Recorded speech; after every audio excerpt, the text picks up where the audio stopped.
All right, so if you thought season 1 of Breaking Bad was the spark, well, season 2 is where the whole thing becomes an absolute wildfire. You know that controlled little chemical reaction Walter White started? Yeah, that's completely out of the beaker now. And the fire, it's about to consume everyone and everything he claims to love. For Walter White, this whole thing started out as a simple math problem, right? He needed this much money, $737,000. That was the magic number he calculated to keep his family secure after he was gone. But here's the thing about Breaking Bad. Numbers are never just numbers. This isn't just a goal on a spreadsheet, it's a prophecy. It's this chilling, terrifying hint of a disaster that is literally going to fall right out of the sky. And that really brings us to the core theme of the entire season, which is captured perfectly right here. See, Walt's choices, all the lies, the violence, they're not in a neat little container anymore. They're spilling out all over the place, starting this massive chemical chain reaction that's going to contaminate his family, his partner, heck, the entire city of Albuquerque. So let's talk about the unstable element, because right away, the season just throws Walt and Jesse into the absolute deep end. They come face to face with this incredibly volatile drug lord, Tuco Salamanca.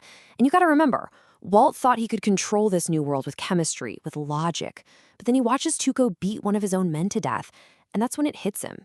This isn't a lab anymore. He's in a jungle, and it is filled with predators. And this whole sequence in the desert, it is just pure, uncut tension. I mean, they're kidnapped by Tuco, dragged out to this remote shack, and trapped with his uncle, Hector.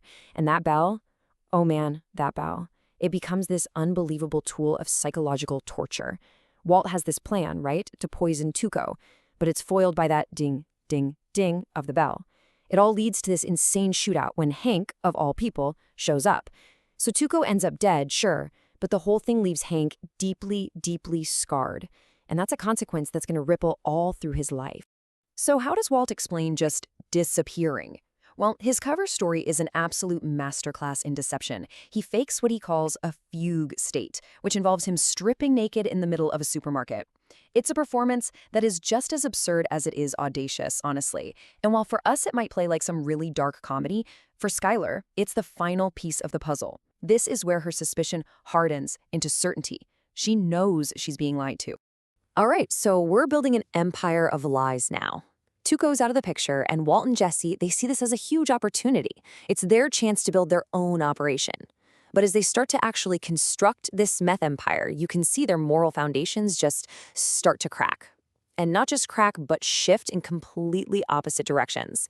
And as their business grows, you see this fascinating moral divide just open up between them. On one side, you've got Walt, who's descending deeper and deeper into secrecy. He gets a second phone, he's spinning these elaborate lies. But when you have Jesse, and Jesse, even at his lowest point, starts to show this surprising humanity. He ends up protecting a neglected child, and he finds this genuine, real connection with his landlord, Jane. It's like Jesse is reaching for something real, while Walt is busy building a world made entirely of fiction. And this is really where Walt's ego just ignites. He's not just Walt the chemistry teacher anymore. No, he becomes Heisenberg, and that name, it starts out as a necessity, but it quickly becomes this legend that's whispered on the street with fear and kind of respect. He starts treating the whole thing like a business, coldly calculating breakage for lost product and demanding absolute control. The teacher is gone. In his place is a king, building his empire. And you know what? He's starting to really, really enjoy. Of course, every empire needs its fixer, and that's where Saul Goodman comes in. I mean, this guy is a walking billboard for bad taste. But don't let the cheap suits in those cheesy commercials fool you. Behind all that is a criminal lawyer. Saul provides the essential infrastructure they've been missing: money laundering, alibis, connections. He's the guy who elevates them from a couple of amateur cooks to a professional enterprise. Okay, so this next part, this is the point of no return. We've arrived at the season's absolute critical turning point. Think about it. Walt's entire criminal life has been built on one single justification: his cancer. He tells himself and everyone else, it's all for my family. But one little piece of news is about to completely shatter that foundation, and it's going to force him to confront the real reason he cokes. And then the twist. He gets the news from his doctor. The tumor? It's shrunk. Dramatically. His cancer is in remission. This should be the best day of his life, right? A moment of just pure relief, celebration. But instead of joy, what does Walt feel? Nothing. emptiness. The excuse, the reason for his entire criminal life has just vanished. I mean, this is the moment. The justification is gone, his family has money, he can walk away totally clean. It's the obvious, moral, right thing to do. So he stops, doesn't he? Nope, he doesn't stop. And in that one decision, everything is laid completely bare. It was never just about the money. It was about the power.